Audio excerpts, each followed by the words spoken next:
Hey everybody, welcome back to the Multi-usiverse podcast. My name is Garr Punnett, Chief Impact Officer at Rheaply. Yes, we know. You might have noticed a little bit of an absence in how many episodes we've gotten out recently, but it's because we have a new season, we have a new look. It's not completely ironed out yet, but we're getting there. And today, we had a new guest. Tessa Vierk of the Chicago Tool Library, Executive Director and co-founder of the Chicago Tool Library. And we got to dive into really the concepts of sharing and borrowing and what that means for community resilience. It was a great conversation. I look forward to having her on again because there's so much more to talk to. But again, into the basics, I look forward to really talking more about, and what you'll hear more about is how do we restart the vocabulary around what sharing and renting and what that all means for, again, a Chicago tool library and a tool library in your community? Here it comes.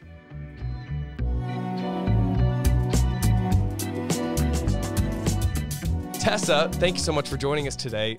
Tessa Vierk is joining us from the Chicago Tool Library, Executive Director and co-founder, and we've got a little bit of history in terms of the work that we've done here in the city of Chicago. Can you tell the people a little bit about who you are, what you've been up to, and then we can start to get into the nitty-gritty and the fun stuff with the Chicago Tool Library? Absolutely. I'm so happy to be here. So yeah, I am the co-founder and executive director of the Chicago Tool Library. We're a nonprofit here in Chicago.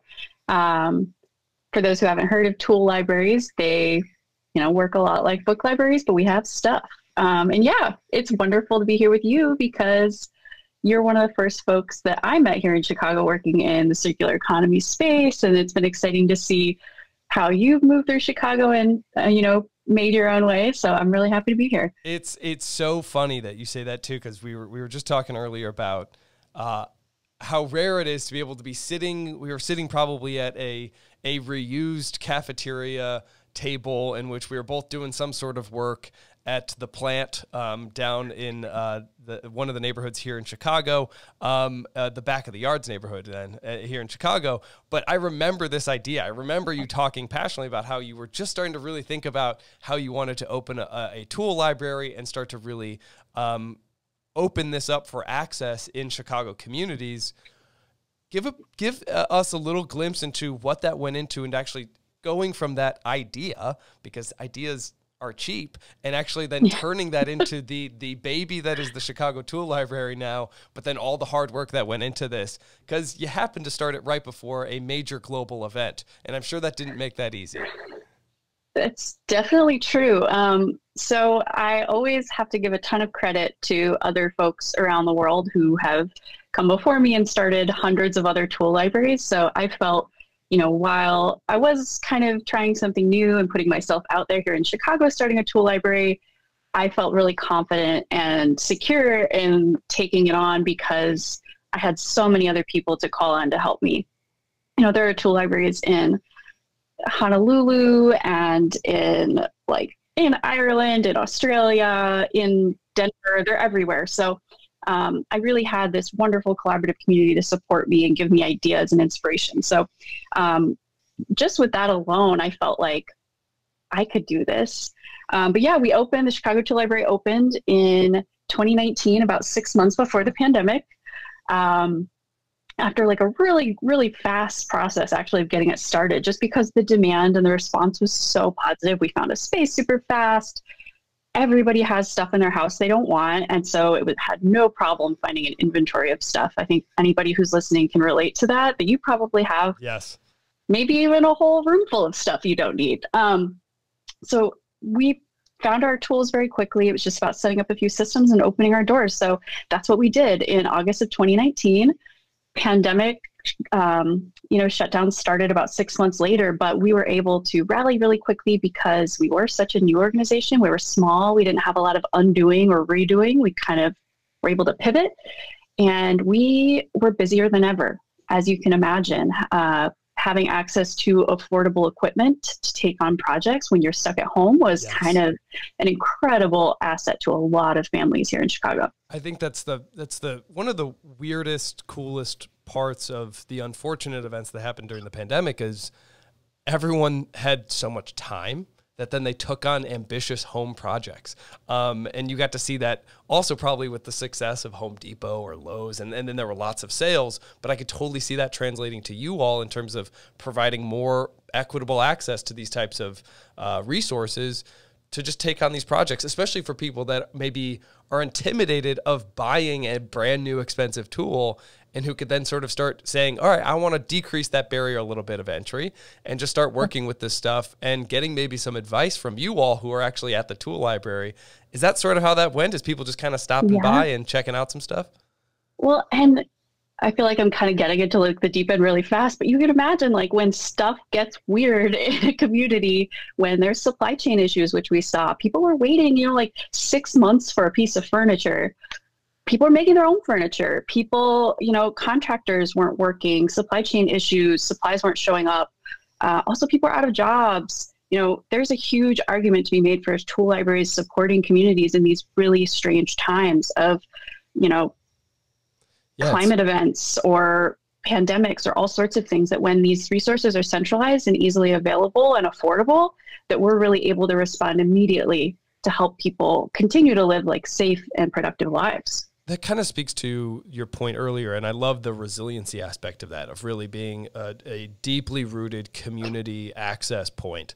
That speaks to then the continued success that you found during the pandemic, but then also that probably had some evidence in other tool libraries that had shown success in other communities. What was that like? I mean, what does the research show in a lot of these tool communities about how much it benefits local communities? That's a good question. Tool libraries kind of as little units, we're old, but we've always been small.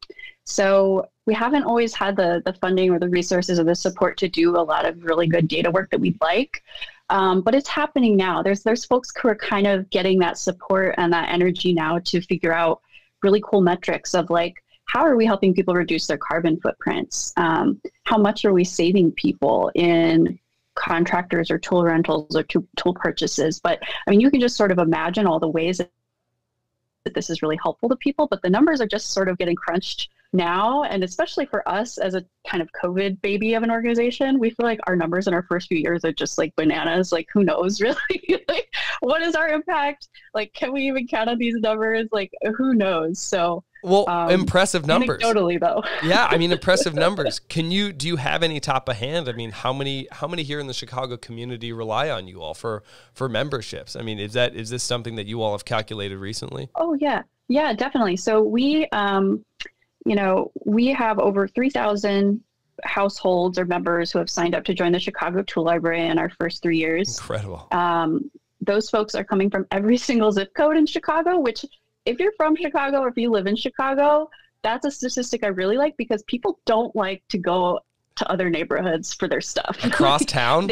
No way. Yes. They don't want to do it. But we have members from every corner of Chicago. And to me, that speaks worlds, because if people are willing to come from Rogers Park to borrow something, the demand is there. And we really feel confident that we're going to succeed here long term. For someone who's not maybe as well known of Chicago geography, going to Rogers Park to down to the southern neighborhoods of Chicago could mean a 10, 15, 20-mile journey that, again, is not insignificant by any means, but really shows the impact of the community and what the access means. This was something I loved reading. When you all started looking at memberships, you wanted to offer this to any community member, not to have a barrier to entry that might mean a membership cost that's too high. What do you call is there a name for allowing anybody to pay their way or pay their fair share in a system and not have a standard membership? Is there a standard name for that type of pricing mechanism? Yeah, a lot of people, where pay what you want or pay what you can. Pay what you can, yes. I really like pay what you want because the can sometimes carries these connotations of, it's just like a little bit sometimes paternalistic, the can. It's like, and a lot of times, a lot of spaces, you need to prove like what you can and can't do. Like you need to prove your income or something. But pay what you want, I feel like gives people a lot of power and agency. Destigmatizes it probably to some degree. It does. Yeah. It's like, and if the reason you don't want to pay as much is because you don't have the funds, or if it's because you just know this isn't something you're going to use, or you know you're going to move in a month, or whatever it is, like, it's what you want. Like, I don't need to have a conversation with every single person to try and extract the most value I can out of them when what they're accessing is a room full of stuff that nobody wanted. I just don't think that that's the basis for a strong community center. So people pay what they want to be a member of the Chicago Tool Library. No, I love that. And what was even more fun to read is that didn't mean that people were paying nothing. That there was actually people were paying what they wanted, and they wanted to support this type of access. Do you have on average maybe how much someone pays in a membership across your user base today? Yeah. So in our first year or so, our average was higher than it is now. It was maybe like close to $50 on average. Now it's maybe closer to 30. So impressive. We do find that, like, really, honestly, we find though that like that number going down is a good thing. It means we're reaching more people, because our early adopters were maybe people who were very digitally literate. They found us on social media in a pandemic. Now we feel like our ground game is better. Word is getting out in neighborhoods. And so the price going down kind of means a lot to us. And we're also seeing that when people renew the next year, they're paying more, often double. So it all really evens out. And people really do sometimes pay $0 or $1. Like, that's a thing that happens. But we've done the math. Like, if we were to charge all those people, if we were to up our minimum to $20, we'd only make another like $1,000. Like, it's not worth it. Like, to, have people, I don't know, it's just an arbitrary enforcement of something. Who am I to say that $20 is the value of this thing? So yeah, we really love that people get to pay what they want, and we have people pay $400, we have people pay $4, and they all get the same access to the same resource, and everybody contributes, and it keeps us running. Have you all seen this model and y'all's advocacy for sharing and for establishing more equitable systems? How have you seen sort of the education of this take hold, where people might be surprised at, oh my gosh, this system works, or I get to use this and this is available in my community? What have you seen in terms of that response? There's so much joy. Honestly, like it creates so much joy when people come in and they're stunned that they're able to get what they need without having to jump through a million hoops or give us their credit card, or, and people are just delighted. They feel empowered. They feel ownership in what we do, and people they want to tell their friends about us. And so we really feel that like the back and forth, like we really feel that when we give people power and we give them choice, that they reinvest in us in other ways. If it's not through money, it's through spreading the word or donating tools when they have them. We just do really feel like there is a very strong connection that goes both ways with our members and our users of the library. I love that. And can we get to the real nitty gritty of how a tool library operates? What does this mean? So how did you all start collecting tools? How do you start to then distribute those tools out? What does this mean on a per daily basis? Do you get it for an hour? Do you get it for a day? How does this actually work when something is rooted in the community and provides that type of operation to the community? Yeah, so we started, a lot of our operations and our policies were very basic when we started, because we knew that we would need to adapt. And we have adapted. And so that's been really wonderful to see. So we've started out where we only provide memberships for individuals, versus like a nonprofit or a school or something. So you have to be an individual and a Chicagoan, and that's basically it. You're able to join. Our inventory includes power tools, hand tools. It includes gardening equipment, but it also includes lots of other things that Chicagoans don't necessarily have on hand or have access to. Things like camping equipment, for example, or specialty kitchen equipment like stand mixers or food dehydrators. So we really run the gamut of all sorts of things that Chicagoans who renters or homeowners might want to borrow. And then, it's on a day-to-day basis. People are able to borrow things for a week, and then they can renew them.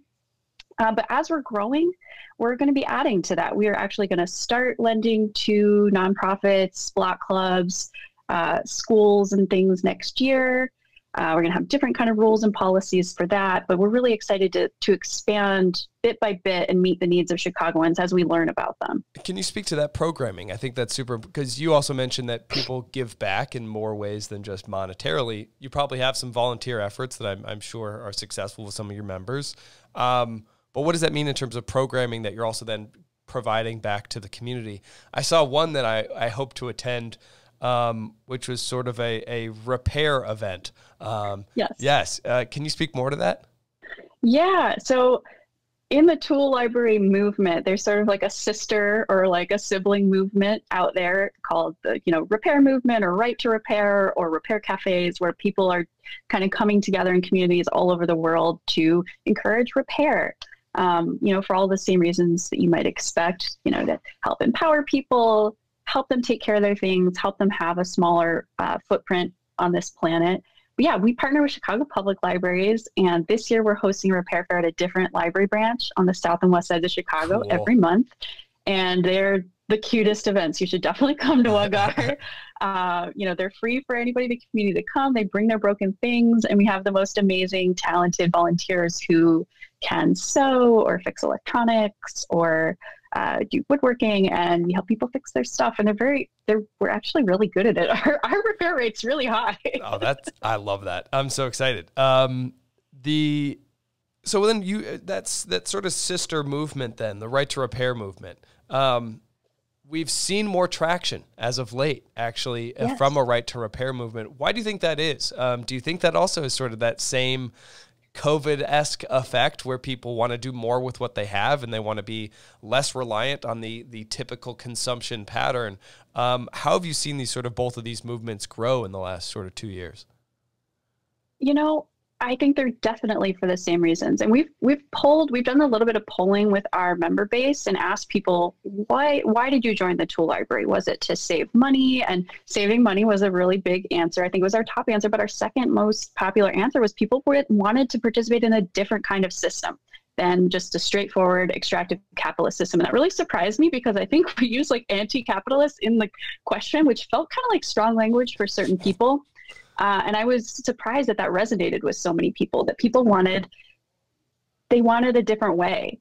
And I feel like a lot of people are feeling the pinch of the status quo, either with their budget or just with their frustration of not really getting the quality of things that they want, the time. People are sick of, their things being broken or expensive or having fewer options. So I feel like, for all those reasons, people are wanting to have a little more choice and ownership and control over how they lead their lives and how they take care of their things. I like that choice aspect. I think there's definitely, this resonates with all of us, especially in this room, on this podcast, where when you buy something that's so expensive, to have it then fail you so early, then have no options to recapture that value and then be forced to either buy another brand or spend money on another product or do whatever it is to get that original utility back. That's a frustrating cycle. And so it is, I think to your point, it's definitely a part of that movement of saying, no, we want to take the agency back as consumers in order to sort of really secure our lives and secure the spaces that we protect. And we actually almost are proud of in that way, where I think there's so much pride built into what I see from your membership base and the expansion here in Chicago, that's so important to keep giving people that agency and that pride and that resiliency for that type of program. 100%. And, we're really working with people in all these ways in their daily lives. I'm sure, the circular economy concept it's industrial, it's global, it's all these things, but where the tool library and where repair fairs and repair cafes live is just helping promote and normalize and make accessible these concepts in people's daily lives. Yes. And just showing a better way, like a way that communities of our future can look better, can feel better, and just be stronger, give people more skills, more tools, literally and figuratively, so that people can have that pride, the dignity of taking care of your home or learning a new skill without spending a ton of money for, you know, expensive trade school or a ton of materials that you might not use long term. So it's common sense and people know it is. And so people respond very positively. What's the, what would you say is the language that people most respond to? We have challenges using circular economy in average language, or at least in our marketing, because it can kind of wash over people. People are like, I don't know what that is. It seems intimidating, but I get the sharing thing. The sharing I understand. Yes. What do you guys ever use that type of language, or how do you introduce sharing and then broader concepts to sort of your neighborhood or consumer base? That's a funny question, because we are constantly butting heads with capitalist language in our space, where people say that they're renting tools all the time, and they're not. They're borrowing. Like, you don't say you're renting a book from the library. So people are constantly saying that they're renting from us, or that it's rentals. And there's just this money, like dollar signs everywhere in the language that we use to talk about objects that so funny. Have value. Yes.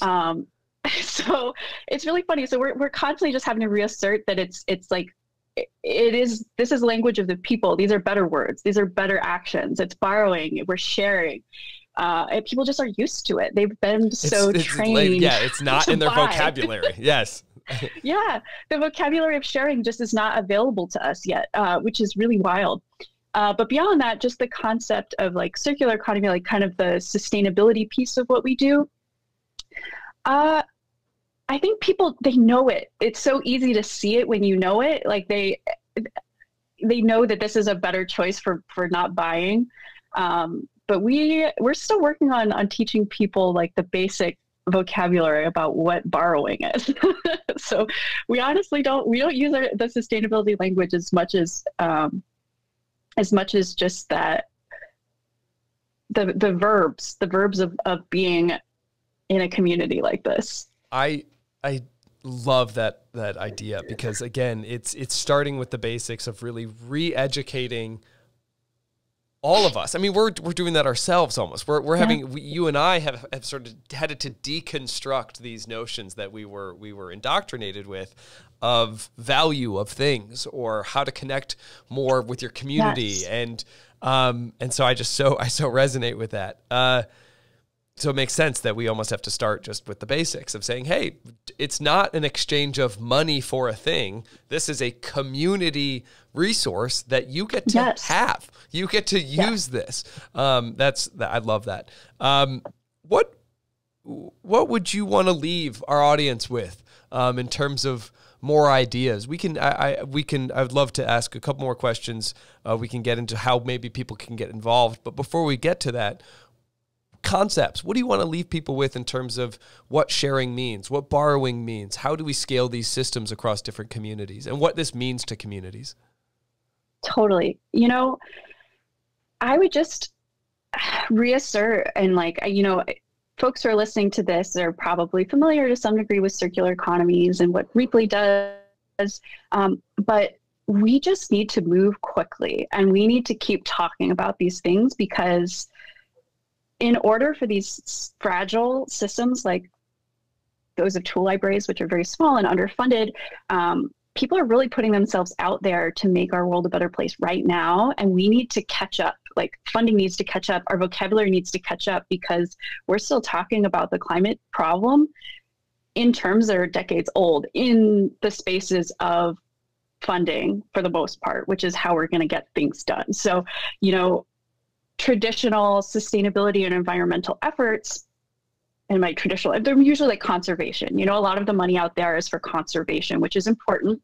But we need to think about urban environments too. How are urban environments going to adapt, and how are communities going to adapt? And so little projects like tool libraries do struggle kind of in the face of slightly outdated definitions of what our sustainability, priorities are. So it's very long-winded, but I just encourage people to keep the buzz up, get more funding out there, get more people excited about newer, innovative ways to help people lead more sustainable lives, because people are looking for answers, and tool libraries are a really great answer. One of a million, but we're one. It's the urgency, and we need to keep it, and we need to, and to that end, we've never done a direct call out like this. And I hope you all that are listening understand why. You all have a big event coming up. You're starting to raise money. You're starting to, again, look for a new space to expand your offering. How do people get involved? Where do people find out how they can donate? And what's sort of the next call to action for you all? No, I really appreciate that, because we are this wonderful team of mostly volunteers, and we just feel so strongly about the work we're doing. So please donate to the Chicago Tool Library if that's exciting to you. Every little bit of that will help us expand in Chicago, because expanding is what we need. The demand is so big. People want us in every neighborhood, but we don't have money for that yet. But also maybe there's a tool library where you live, and maybe you should go find them and donate to them, or donate your time. We always, nonprofits always need help from generous professionals, legal, real estate, whatever. So in either of those ways, please support the Chicago Tool Library or other tool libraries, because they're really special spaces. I love that. That's a great place to end. Thank you, Tessa, so much for your time today. I look forward to having you on the next one. We get to dive even more in. Thank you.